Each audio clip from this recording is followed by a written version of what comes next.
por rever meu primo Roberto, sua esposa Fabiana, sua filhinha, que está nos visitando essa noite. Eles são de Cuiabá, Igreja Batista de Cuiabá, não é isso?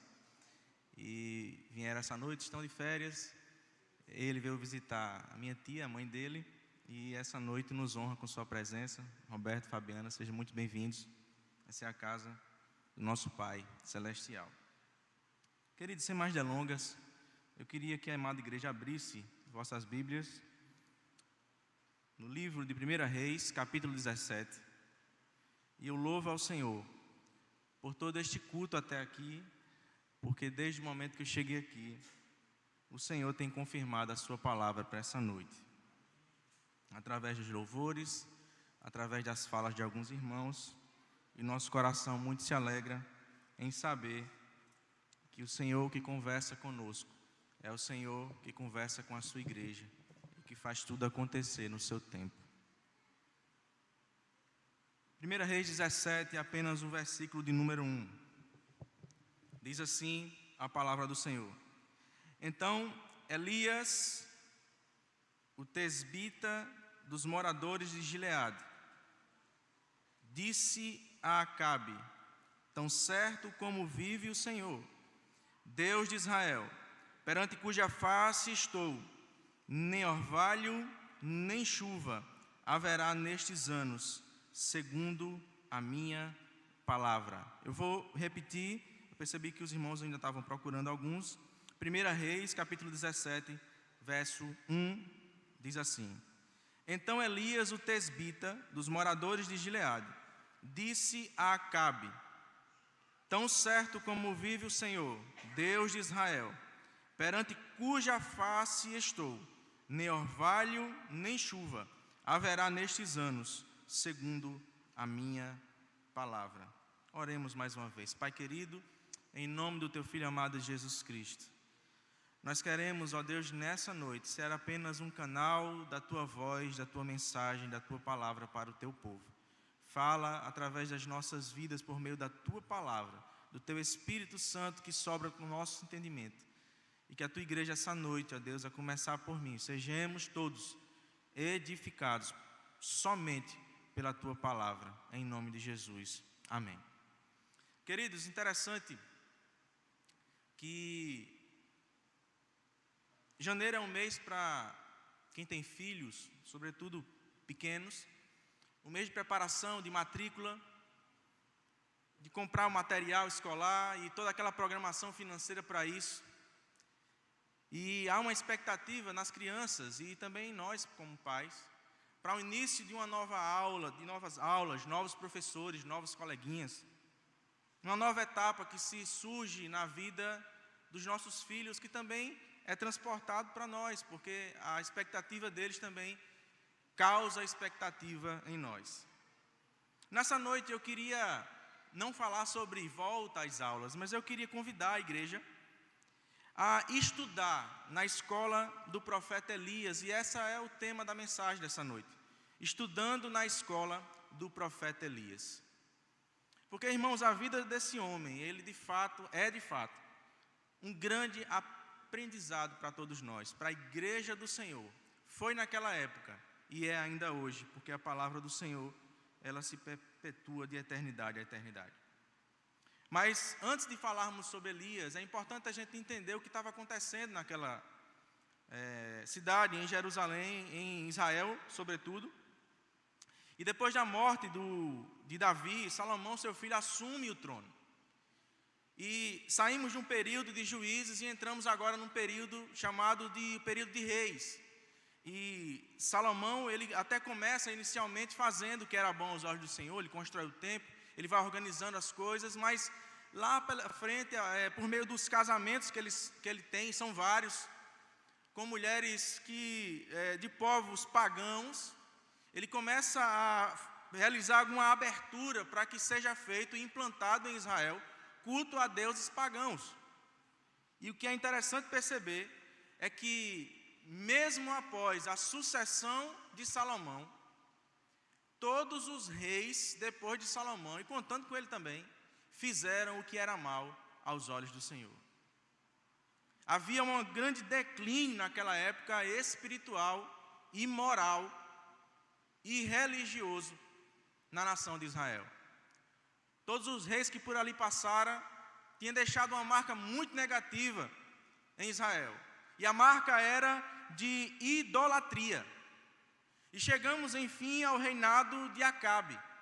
E o texto que lemos, nós percebemos que Elias, o tesbita, ele chega a Acabe, esse rei, que, para nossa surpresa e surpresa negativa, o texto sagrado vai dizer que ele foi pior do que todos os reis que o antecederam.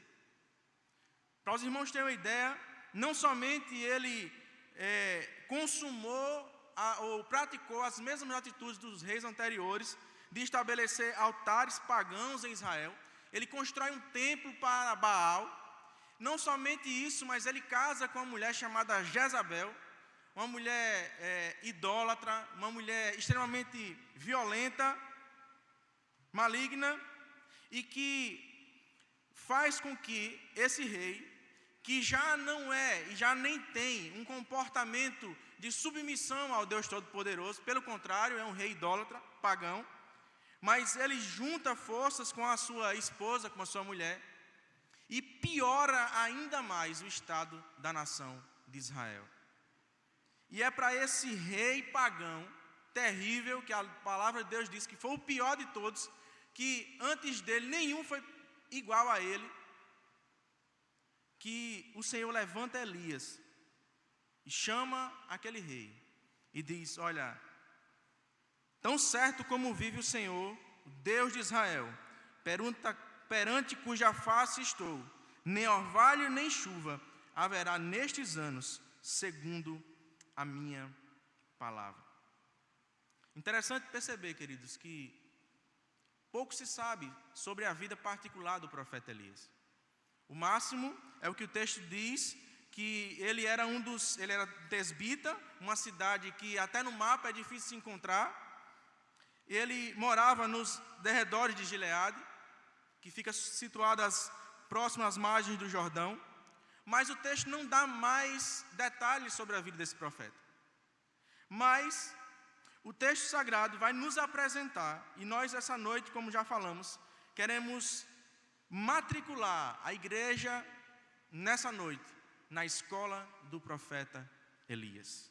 E nós queremos aprender e apontar aqui a primeira lição que nós aprendemos nesta escola do profeta Elias. E a primeira lição que nós aprendemos é que muitas das vezes a igreja do Senhor, como foi cantado e falado aqui, ela precisa redescobrir quem é Deus.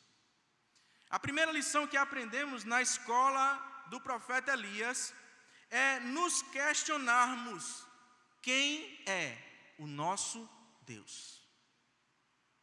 O nome de Elias é bem interessante porque o nome de Elias, o nome do profeta Elias, significa, na verdade, o próprio nome dele já é a essência e o próprio conteúdo da mensagem que ele prega.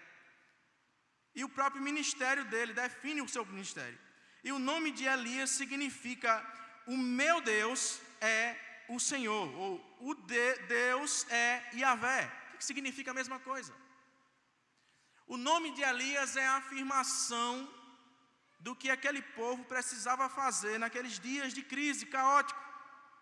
Porque perceba, falamos que eram tempos de crise espiritual, religiosa, moral, mas agora, depois da palavra de Elias, aquele povo, aquele rei, torna-se aquela cidade, aquela nação, também uma crise econômica e política. E por que nós precisamos, e por que o povo de Israel precisava entender e refletir sobre quem Deus é? Em primeiro lugar, nós precisamos entender, irmãos, que o povo de Israel estava imerso em uma profunda idolatria. E quando falamos em idolatria, se formos perceber ao longo da história, todas as vezes que o povo de Deus erigeu outros deuses diante de si, todas as vezes que o povo de Deus abandonou, deixou o Senhor de lado e adorou a outros deuses, sempre iremos perceber que o resultado ou a causa disso foi o abandono e o desprezo à palavra de Deus. Interessante, irmãos, que todas as vezes que o povo de Deus abandona a centralidade de quem Deus é, ele se entrega a outros deuses e passa a gerar no coração do Senhor profunda tristeza, profunda ira, porque é o próprio Deus que tem chamado o seu povo a uma vida de devoção, a uma vida de submissão. Quem Deus é? Estamos vivendo em meio a uma pandemia. Pandemia essa que colocou diante de cada um de nós, diante da sociedade, diante do mundo cristão, religioso, diante da política, diante da ciência, uma grande fragilidade.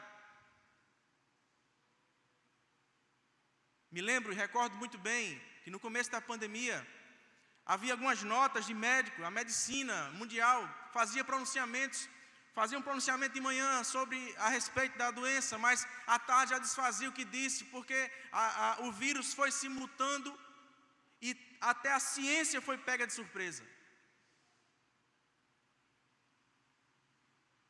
A igreja tentou decifrar o que estava acontecendo. E o fato é que, de fato, assim como temos ouvido aqui, o pastor Edson tem sempre falado, a pandemia sim é um reflexo do juízo do Senhor sobre o seu povo e sobre a humanidade. Porque temos abandonado quem de fato Deus é e nos entregado às paixões deste mundo. Mas a pergunta que se faz é: quem Deus é? E a primeira resposta que eu encontro é que Deus é aquele que se revela por meio da sua palavra. Nesse contexto, o povo de Israel estava negligenciando profundamente a palavra do Senhor. E pelo menos os 3 primeiros mandamentos da lei mosaica, aquele povo estava negligenciando. Eu queria que você acompanhasse comigo Êxodo, capítulo 20.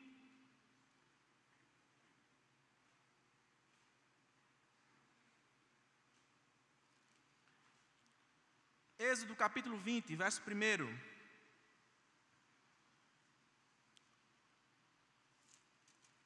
Diz assim a palavra do Senhor: Então falou Deus todas estas palavras e disse: Eu sou o Senhor teu Deus, que te tirei da terra do Egito, da casa da servidão.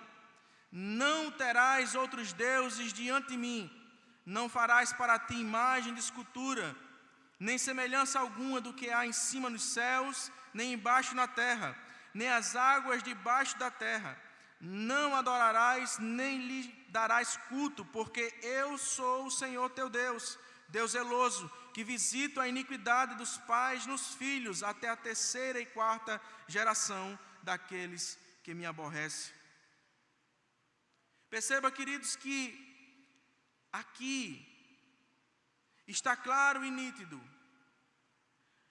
que para uma nação que tinha conhecido Deus soberano, o Deus que tinha sido a sua provisão no deserto, coluna de fogo à noite para aquecer o povo, uma nuvem de dia para o sol não castigar, agora aquele povo abandona o Senhor e se volta a outros deuses.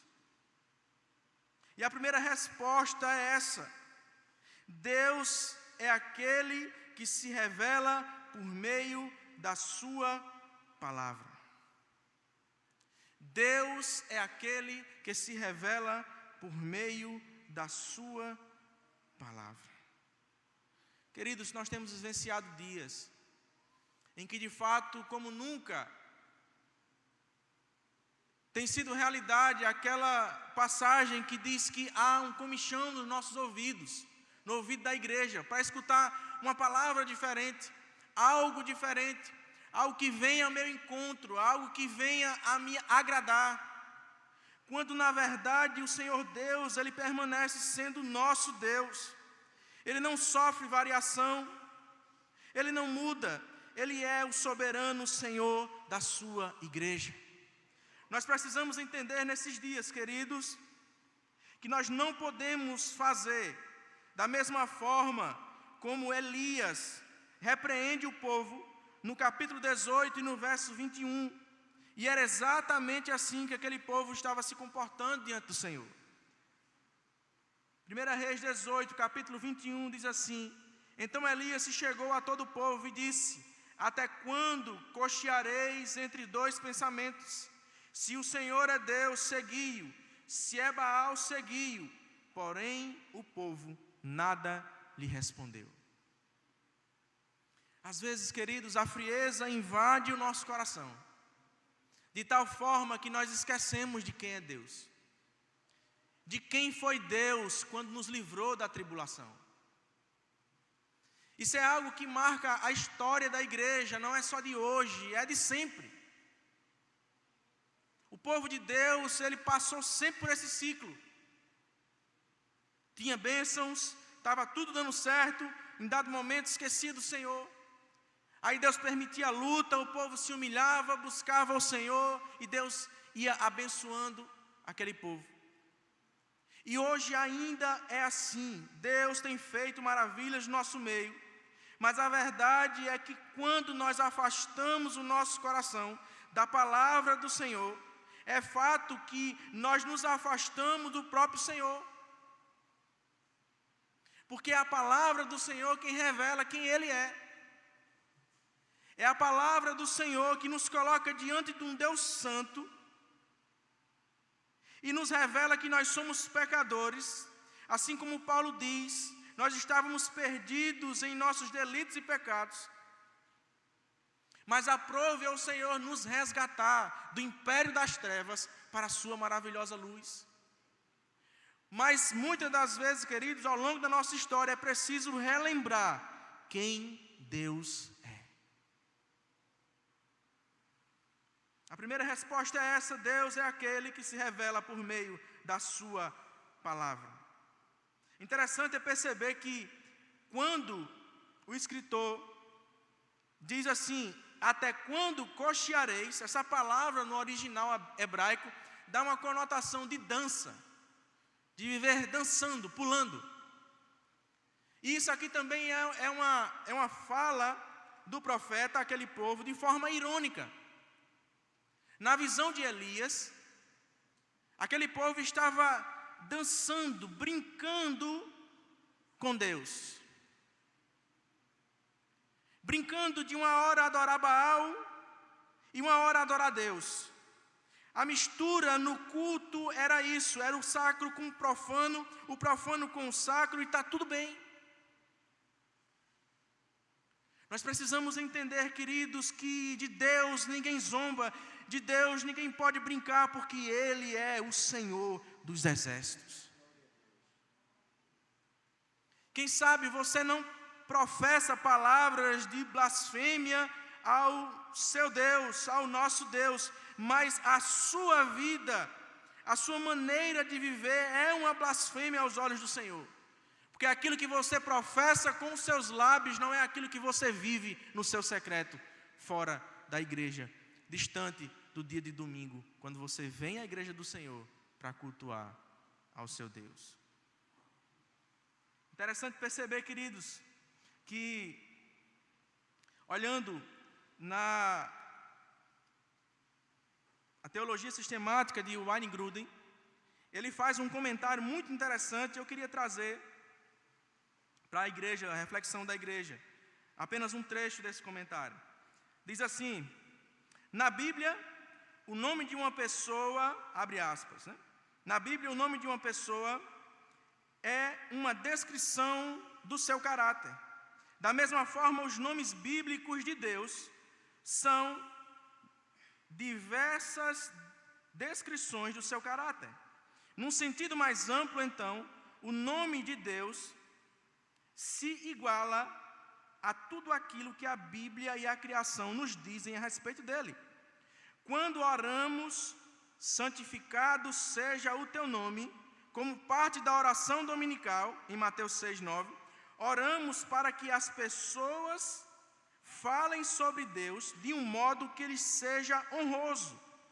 e que reflita com precisão o caráter de Deus.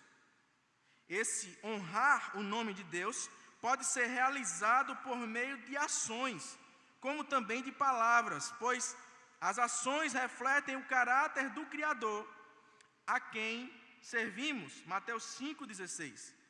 Honrar o nome de Deus, portanto, é honrar a Deus. O mandamento: não tomarás o nome do Senhor teu Deus em vão, em Êxodo 27, ordena que não desonremos a reputação de Deus, nem por palavras, nem digamos sobre ele de maneira insensata ou deturpada, nem por ações que não reflitam o seu verdadeiro caráter. O que é que eu aprendo com essa verdade? Eu aprendo, queridos, que responder quem Deus é vai muito mais além de trazer um conceito a respeito de Deus. A grande resposta que o mundo espera e que Deus espera de nós acerca de quem Ele é uma vida inteira no altar do Senhor. Porque com as palavras é fácil proferir, repetir, decorar palavras acerca do Senhor. Mas uma coisa é eu ter harmonia daquilo que eu falo com aquilo que eu sou. E a igreja do Senhor nesses últimos dias está sendo chamada pelo seu próprio Senhor a ter uma cara só. Se o Senhor é o Senhor da igreja, a igreja não pode ter uma cara diferente daquela que ela entende que é o seu Senhor. É uma incoerência conhecermos quem é Deus, proferirmos quem é Deus, mas vivermos como se Ele não existisse. E o Senhor chamou a atenção daquele rei por meio do profeta Elias.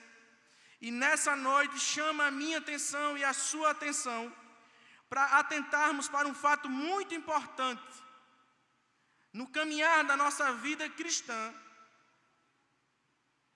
Frequentemente nós precisamos responder, não somente com os lábios, mas com a nossa atitude do dia a dia, quem Deus é para nós. Quem Deus é para nós. Quem Deus é para nós. Precisamos, queridos, priorizar a palavra do Senhor. A despeito da performance, da liturgia agradável, dos ambientes aconchegantes que tem por aí afora. Porque alguém já disse que hoje se tem a igreja self-service, ao bel prazer do cliente. Se eu estou aqui e tem alguma coisa que não concordo, eu vou para outra, tudo bem. Eu não julgo se naquela igreja ela é uma igreja mais próxima da palavra. Eu quero uma igreja que seja mais próximo do meu agrado, do que eu acho que é um ideal de igreja para mim. Ali eu planto raízes e fico. Passado o tempo, eu conheço as pessoas e onde tem pessoas vai ter problema. E aí aquela igreja torna-se para mim uma igreja ofensiva. O que é que eu faço? Desmonto a minha barraca e monto minha barraca em outra igreja. Será que esse é o propósito que define quem Deus é para a sua igreja, para mim e para você? Fica a pergunta em aberto. Mas uma segunda resposta a essa pergunta, quem Deus é, eu encontro em 1 Reis 18, 17 a 18. E a resposta é: Ele é o Deus santo e justo. 1 Reis 18, 17 e 18. Diz assim a palavra do Senhor. Vendo-o, disse-lhe: És tu, isso Acabe falando com Elias, és tu o perturbador de Israel? Respondeu Elias: Eu não tenho perturbado a Israel, mas tu e a casa de teu pai, porque deixaste os mandamentos do Senhor e seguistes os Baalins. Perceba, queridos, vamos entender aqui. A nação de Israel está em profunda crise. E agora Deus levanta o profeta Elias e diz: olha, não vai chover, nem orvalho vai cair. E agora Acabe, depois de um certo tempo, Elias distante, Acabe procurar Elias para o matar, porque a palavra da boca do profeta tinha acontecido, uma grande seca, uma grande miséria na cidade de Israel, uma grande crise. E agora, diante de Elias, Acabe diz: é você o perturbador de Israel? Como que se a culpa fosse de Elias. E Elias, cheio do Espírito Santo de Deus, ele diz: não, eu não tenho perturbado a Israel, mas tu e a casa de teu pai, porque deixaste os mandamentos do Senhor e seguistes os Baalins. Queridos, o que nós aprendemos aqui é que Deus havia castigado o seu povo pelos seus pecados de idolatria.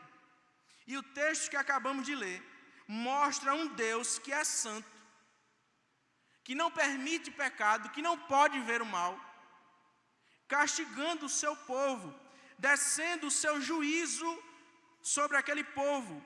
O que nos faz entender que uma outra resposta a essa pergunta de quem Deus é exatamente essa que já falamos. Ele é o Deus santo e justo. Os meus pecados e os seus pecados sempre terão consequências diante do Senhor. Nada foge do seu olhar. E a palavra do Senhor diz que o seu olhar é como chamas de fogo. Pecado e juízo sempre acompanharam a forma como Deus trata o povo. O juízo é a consequência do pecado. Porque é o próprio Senhor que diz: sede santos, porque eu, o Senhor, seu Deus, sou santo. E às vezes a gente quer responder, ou quer justificar o nosso pecado pelo ambiente a qual a gente está inserido. Interessante isso. Às vezes é o trabalho. Não, olha, eu cometi esse deslize porque no meu ambiente de trabalho é difícil ser crente.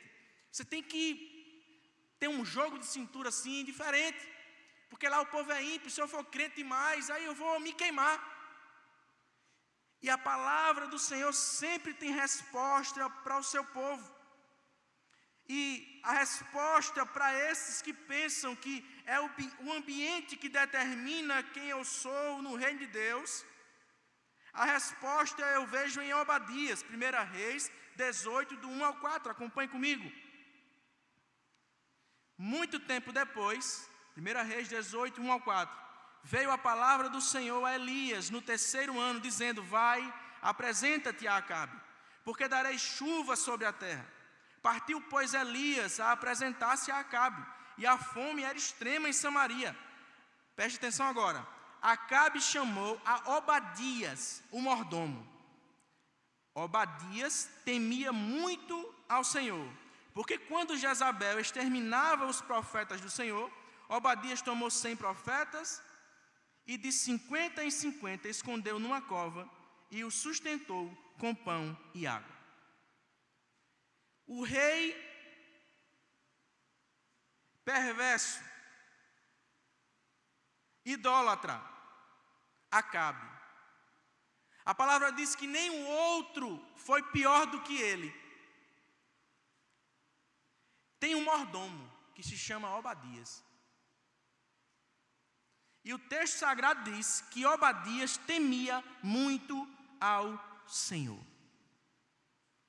E mesmo estando sobre a tutela de um rei pagão e opressor, homicida, ele era um homem que temia ao Senhor e servia ao Senhor.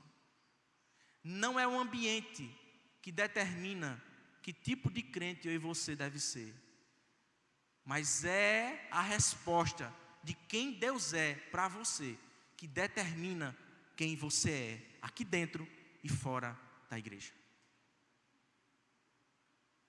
Não é o ambiente que determina o teu grau de santidade. mas é o quanto de Deus te habita e o quanto de Deus Ele tem de você. É a intimidade com Deus que nos faz testemunhar de quem Deus é para o mundo. Uma terceira resposta à pergunta: quem é Deus? E a resposta é: Ele é o único Deus, o Todo-Poderoso Senhor da igreja. E nós precisamos entender isso. No texto que lemos, inicial, 1 Reis 17, versículo 1, nós lemos Elias declarando a seca sobre Israel ao rei Acabe. A grande seca e fome para se apresentar a Acabe, pois ele, o Senhor, iria enviar essa seca, iria permitir que nem chuva nem orvalho caísse sobre a nação de Israel. Mas em 1 Reis 18, 1-2, nós vemos o Senhor chamando Elias, depois de 3 anos de grande seca e fome, para se apresentar a Acabe, pois o Senhor iria agora enviar uma grande chuva, a chuva tão esperada por Israel. O interessante é perceber a forma como o Senhor demonstra o seu poder naquele momento. E para isso nós precisamos entender os significados dos nomes dos deuses Baal e Azerá, deuses pelos quais Acabe e Jezabel afrontaram e afrontavam constantemente o Deus vivo. Baal significa o Deus da chuva, da tempestade, da fertilidade, aquele que era responsável pelas colheitas fartas, pelo gado farto e crescente, pelo nascimento de filhos e de muitos filhos. Azerá era a rainha dos céus, considerada a deusa também da fertilidade. E perceba aqui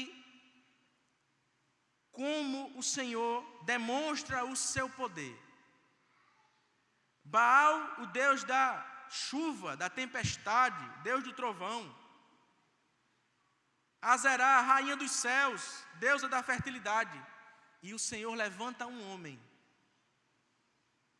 desconhecido daquela época, tira ele do anonimato e leva até a presença desse rei perverso e diz: não vai chover, nem cair orvalho.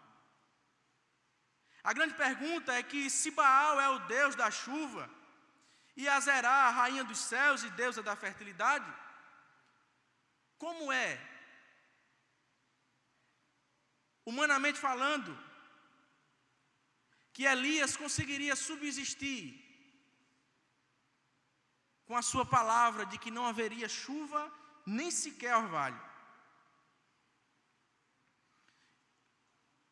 É por isso, queridos, que nós precisamos a cada dia depender mais do nosso Deus, porque de fato Ele é o Deus poderoso que governa a sua igreja com mão de poder, de justiça e de vitória.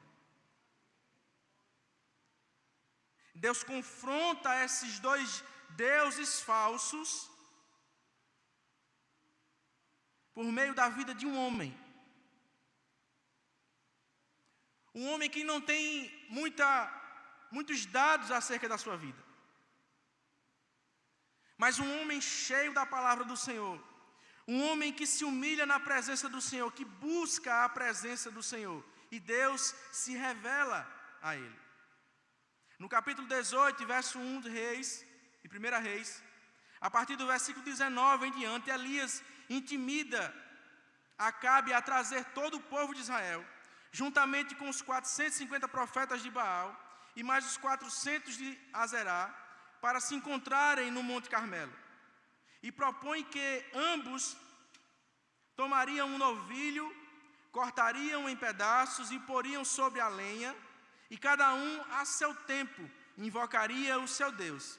E aquele que respondesse com fogo, esse seria o Deus verdadeiro. 1 Reis 18, versículo 28 e 29, nós iremos perceber o desfecho desse clamor e desse ato, desse rito que os profetas de Baal realizam na tentativa de Baal responder com fogo. Ele diz, 28, e eles clamavam em altas vozes, e se retalhavam com facas e com lancetas, segundo o seu costume, até derramarem sangue. Passado o meio-dia, profetizaram eles, e até que a oferta de manjares se oferecesse, porém, não houve voz, nem resposta, nem atenção alguma. Queridos, aqueles profetas de Baal passaram praticamente o dia inteiro clamando a Baal, e não há nenhuma resposta. Porque não há resposta na boca de quem não tem vida. Eu e você, como igreja do Senhor, conhecemos o Deus da vida. E é Ele que dá a vida, é Ele que tira a vida, Ele é o soberano Senhor da sua igreja. E era de fato de acontecer isso, porque Baal não poderia responder, porque nada Baal é, a não ser um ídolo levantado para ser adorado, e para que a idolatria contaminasse o povo de Deus. Mas o que nós vamos ver a partir de agora, queridos, é a ação daquele que de fato é o Deus soberano da igreja.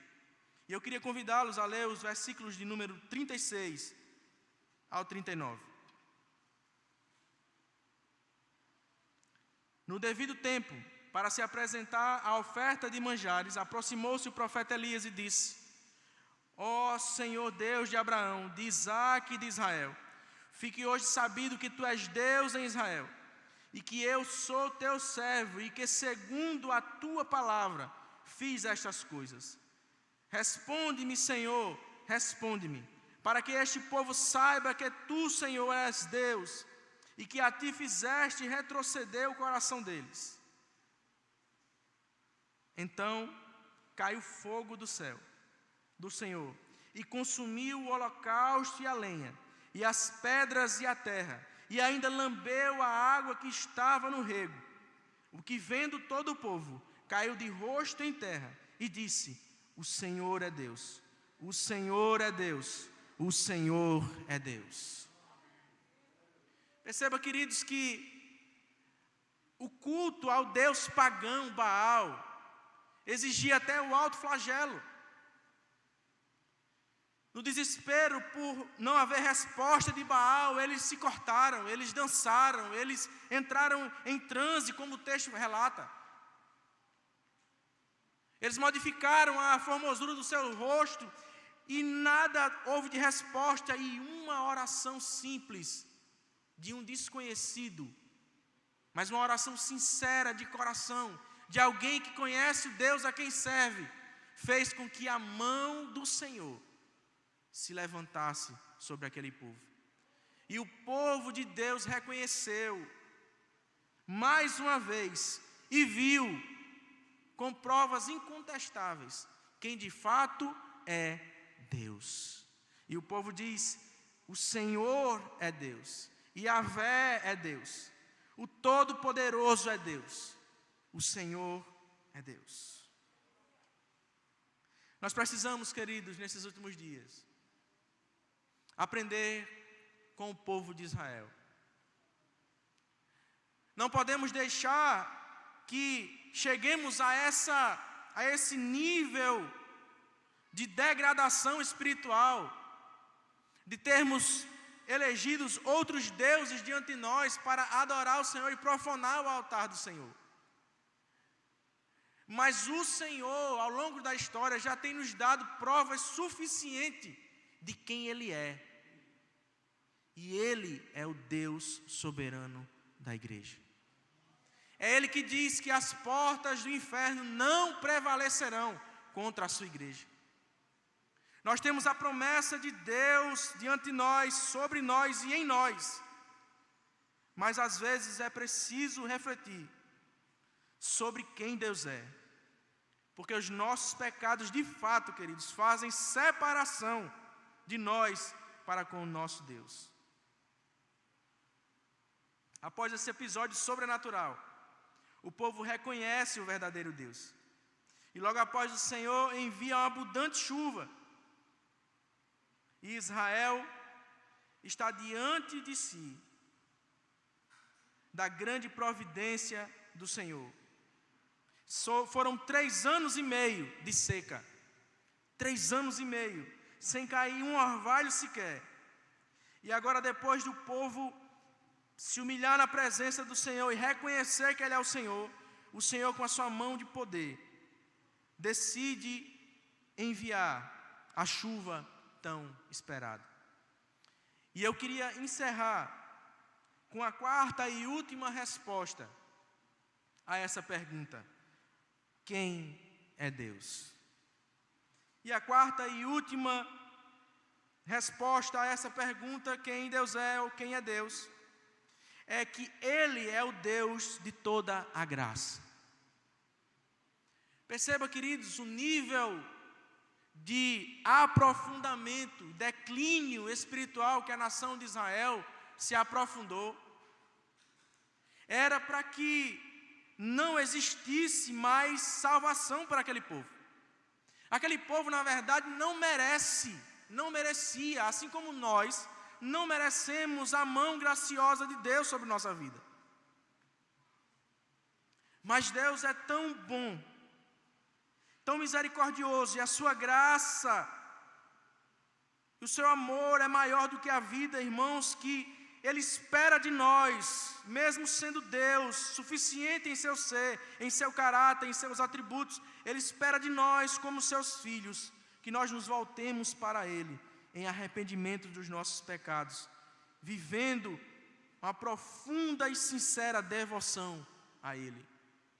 Porque de fato Ele é o Deus de toda graça. Ele é aquele Deus que se revela ao seu povo de forma graciosa, de forma amorosa, ainda que o seu povo não mereça. Precisamos, queridos, urgentemente nos voltar para o Senhor. Precisamos entender que, assim como o povo de Israel perdeu a visão de quem Deus era, e por isso cometeu muitos pecados diante do Senhor, assim também nós, se abandonarmos a sua palavra e deixarmos de servi-lo de todo o nosso coração, porque Ele é um Deus, segundo a palavra, que tem ciúmes de nós, Ele tem cuidado de nós, Ele não quer que nenhum dos seus filhos se perca. Nós precisamos, queridos, entender nesses últimos dias que o Senhor de toda graça, Ele chama o seu povo ao arrependimento. Ele chama o seu povo a um conserto profundo. O Covid-19 confundiu a medicina, confundiu os políticos, confundiu até os mais sinceros jornalistas, analistas.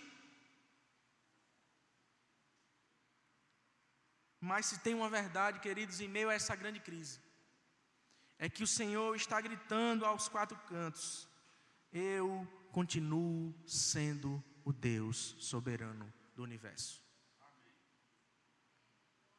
E nós precisamos nos humilhar diante da potente mão de Deus, para que ao seu tempo Ele venha trazer a chuva graciosa da sua bondade sobre nós. Se não nos dobrarmos aos pés do Senhor, queridos, em profunda rendição e arrependimento, Ele não se revelará a nós. E nós seremos um povo apático, sem vida, porque o que define a vida do cristão não é a forma, não é a performance, mas é o quanto de Deus o habita e o quanto de Deus o tem. É a forma como ele entende quem Deus é e quem Ele é, e o quanto ele se aproxima diante de Deus em rendição, em humildade, em dependência do Senhor. Nós precisamos voltar para Cristo. Cristo é o nosso Rei. Eu queria encerrar lendo Colossenses capítulo 1.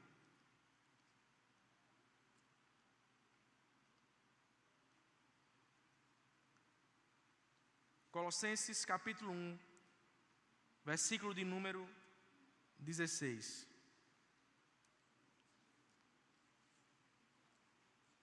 Diz assim a palavra do Senhor: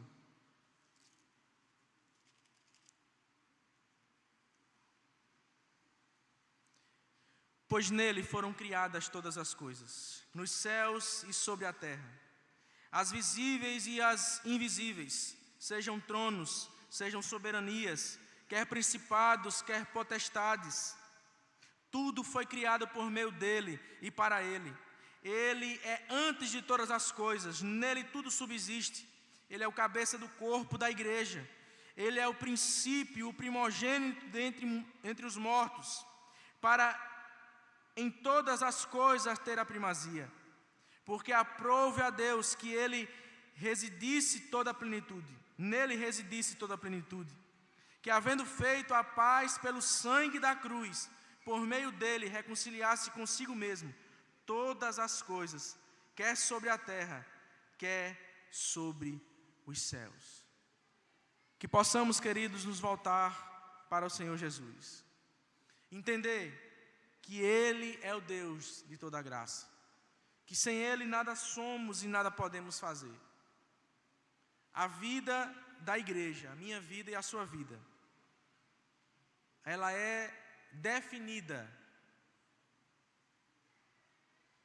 pela distância em que nós mantemos daquele que é o nosso Rei, o Senhor dos Senhores. Eu agradeço a oportunidade em nome de Jesus.